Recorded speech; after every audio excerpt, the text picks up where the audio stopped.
മിക്കൂസ് വേൾഡിലേക്ക് എല്ലാവർക്കും സ്വാഗതം. ആമി ഇപ്പോൾ കുറേയൊക്കെ ഓക്കെ ആയി. പക്ഷേ മിക്കു എന്താ അവളിങ്ങനെ ഒതുങ്ങി കിടക്കണ വെച്ചിട്ടേ പിന്നെ അവനെന്തോ ഒരു ഇത് തോന്നിയിരുന്നു. അപ്പോൾ അവളുടെ മേലിൽ നിന്ന് ഇപ്പോൾ പിന്നോലെ ഓടി കളിക്കുകയാണ് അവളെ കിട്ടാൻ വേണ്ടിയിട്ട്. എന്നിട്ട് അവളെ അവിടെ ഇങ്ങോട്ട് അമർത്തി കിടത്തുക അവൻ. ഇതൊക്കെ ഇപ്പോൾ അവൻ്റെ പണി. അപ്പോൾ അവൾ അതിൽ രക്ഷപ്പെടുന്നുണ്ട് ഇപ്പോൾ. പിന്നെ എന്താ വെച്ചാൽ അവൾ ആ സോഫയുടെ അടിയിലാണ്ട് പോയാൽ അവളൊരു ഗുഹയൊക്കെയാണ് അവിടെ. അതിൻ്റെ ഉള്ളിലാണ്ട് പോയി കിടക്കുക. അവൾ രക്ഷപ്പെടുക അങ്ങനെ ഇപ്പോൾ. അല്ലെങ്കിൽ അതിൻ്റെ ഉള്ളിലായിരുന്നു. പക്ഷേ ഇപ്പോൾ എന്താണെന്നറിയോ, അവളെ ഓടും അതിൻ്റെ ഉള്ളിലേക്ക്. അതാണ്ടോ ഇപ്പോൾ വികൃതിയിലൊക്കെ കൂടിയിട്ടുണ്ട്. കുറച്ച് ദിവസമായി അവളങ്ങനെ കിടക്കൽ തുടങ്ങിയിട്ട്. ഭക്ഷണമൊക്കെ പിന്നെ കഴിക്കുകയൊക്കെ ചെയ്യും. അതുകൊണ്ട് പിന്നെ വലിയൊരു ഡോക്ടറെ വിളിച്ചാൽ പറയാം കുഴപ്പമില്ല, കുറച്ച് ദിവസം അങ്ങനെ ഉണ്ടാവും എന്നാണ് പറയുക. അത് കാരണേ ഇപ്പോൾ അതാണ്ടോ ആ സോഫയുടെ അടിയിലേക്ക് അങ്ങോട്ട് ഓടി കയറും. അപ്പോൾ മിക്കു കുറച്ച് തടി ഉണ്ടാവുകൊണ്ടേ ഇതിങ്ങോട്ട് കുറച്ച് നീക്കിയിട്ടാലേ മിക്കുവിന് കയറാൻ പറ്റുള്ളൂ. അപ്പോൾ അതിൽ കയറി പോകണ്ടെന്ന് വിചാരിച്ചിട്ട് ഞാനത് അടുപ്പിച്ചിടും.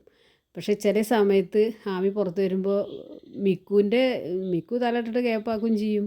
അത് ഇങ്ങോട്ട് ഗ്യാപ്പായി കിടക്കുമ്പോൾ അവൻ കയറിപ്പോവും.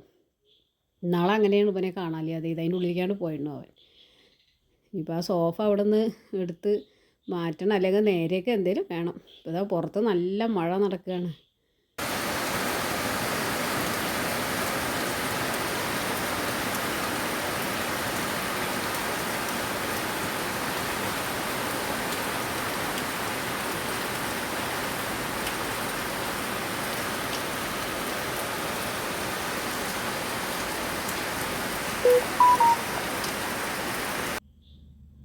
ഇതുണ്ടോ വികൃതി അടിച്ചിട്ടിങ്ങനെ. അവരും മഴയാണെങ്കിലും എന്തായാലും ഇപ്പോൾ അവർക്കിപ്പോൾ അവർക്ക് നേരത്തെ ഭക്ഷണം. മിക്കു പിന്നെ ഭക്ഷണം കഴിക്കാനും അങ്ങനെ വരില്ല. മഴ പെയ്ത് അവൻ എവിടെയെങ്കിലും ചുരുണ്ട് കൂടിയിട്ട് അവിടെ അവൻ്റെ ബെഡിലാണ് പോയി കിടക്കും. അപ്പോൾ അങ്ങനെ എണീച്ച് വരികയാണ്. ആമി പുറത്തേക്ക് ഇറങ്ങിയത് കണ്ടപ്പോഴേ എങ്ങനെ സൗണ്ട് കേട്ടണം. അപ്പോൾ വന്ന് നോക്കുക. ഇന്നിപ്പോൾ അവൻ്റെ ചേച്ചി പോയിരുന്നു, ചേച്ചിയും കുട്ടിയൊക്കെ. അപ്പോൾ അതിൽ മിക്കുവിന് ഭയങ്കര ടെൻഷനായിരുന്നു. ആമിക്ക് പിന്നെ അങ്ങനെ അറിയില്ല അതൊന്നും. മിക്കുവിനാണ് ഇതൊക്കെ അറിയുക. ഒരാൾ വന്നത് പോയാലും. അവളിപ്പോൾ കുറേ ദിവസമായില്ല ഇവിടെ ഉണ്ടാവണം. അപ്പോൾ പോയപ്പോഴേ മിക്കുവിന് ഭയങ്കര സങ്കടമായിരുന്നു. അപ്പോൾ ഭക്ഷണമൊന്നും കഴിക്കാതെ ഒതുങ്ങി കിടക്കുകയായിരുന്നു.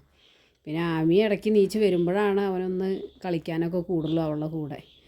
ഇവനെന്ന് പറഞ്ഞാൽ ഭയങ്കര സ്നേഹമാണ് മിക്കുവിന്. ആമിയും അങ്ങനെ തന്നെയാണ്. പക്ഷെ മിക്കു കുറച്ചും കൂടെ ആയില്ലേ ഇവിടെ വന്നിട്ട്. അപ്പോൾ അതിൻ്റേതായ ഒരു ഇത് അവനെല്ലാവരെയും അറിയാം. ആ ഒരു ഇതിൽ ഒരാൾ വന്ന് അവന് ഇഷ്ടപ്പെട്ടവർ വന്ന് പോയാലൊക്കെ അവന് ഭയങ്കര സങ്കടം. അവന് എന്താ സങ്കടം എന്ന് വെച്ചാൽ അത്രയും അവൻ കരയും ഭയങ്കരമായിട്ട്. അപ്പോൾ ഇവർക്കൊന്നും സ്നേഹിക്കാൻ മാത്രമല്ലേ ഇവർക്കൊക്കെ അറിയുള്ളൂ. അതാണ് നമ്മളൊരു നേരം ഭക്ഷണം കൊടുത്താൽ അതിൻ്റെ സ്നേഹം അവർ കാണിക്കും. ഇതിപ്പോൾ മിക്കു എന്ന് പറഞ്ഞാൽ ഇവിടുത്തെ ഞങ്ങളെ കുട്ടിയെക്കാട്ടിലേറെ കൊഞ്ചിച്ചു അവനെ. ഞാനാണ് കൊഞ്ചിച്ച് വഷളാക്കിയെന്ന് വേണമെങ്കിൽ പറയും. ഇവരൊക്കെ പറയുന്നേ അമ്മയാണ് അവനെ കൊഞ്ചിച്ച് വഷളാക്കി അറിയും. അവന് വേറെ പുറത്തുനിന്ന് ട്രെയിനിങ് ഒന്നും കിട്ടിയിട്ടില്ലല്ലോ. അപ്പോൾ വേറെ ഒരാൾ വരുമ്പോൾ കുരയ്ക്കേണ്ട അതില്ല എന്നൊന്നും അവനറിയില്ല. അത് നല്ലോണം കുരയ്ക്കും അവൻ. ഓടി വേണമെങ്കിൽ കടിക്കുകയും ചെയ്യും. അപ്പോൾ ഇതുണ്ട് ചേച്ചി പോയിട്ട് വന്ന് കിടക്കുക ദേഷ്യപ്പെട്ടിട്ടും കുറേ കരഞ്ഞെണ്ണു. എന്നിട്ട് വന്ന് കിടക്കുകയാണ് അവൻ. ആമി പിന്നെ അത് പതിവ് പോലെ അവളുടെ സോഫയുടെ അടിയിലേക്ക് അവൾ പോയി. മിക്കുവിൻ്റെ കരച്ചിൽ എന്ന് പറഞ്ഞാൽ പാവം തോന്നി.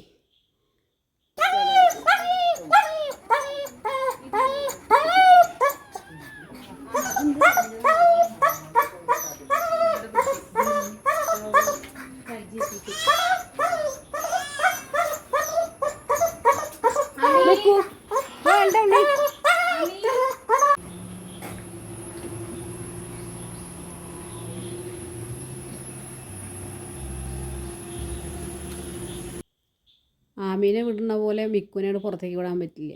കാരണം ആമി എവിടേക്കും പോവില്ല. അവൾക്ക് അങ്ങനെ ഒരു ഇതുണ്ട്. എവിടേക്കും അവൾ പോവില്ല.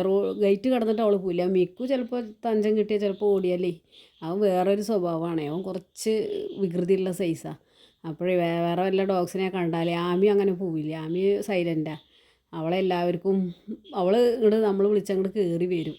മിക്കു പല പ്രാവശ്യം ഞങ്ങളുടെ അടുത്ത് നിന്ന് പോയതാണ്.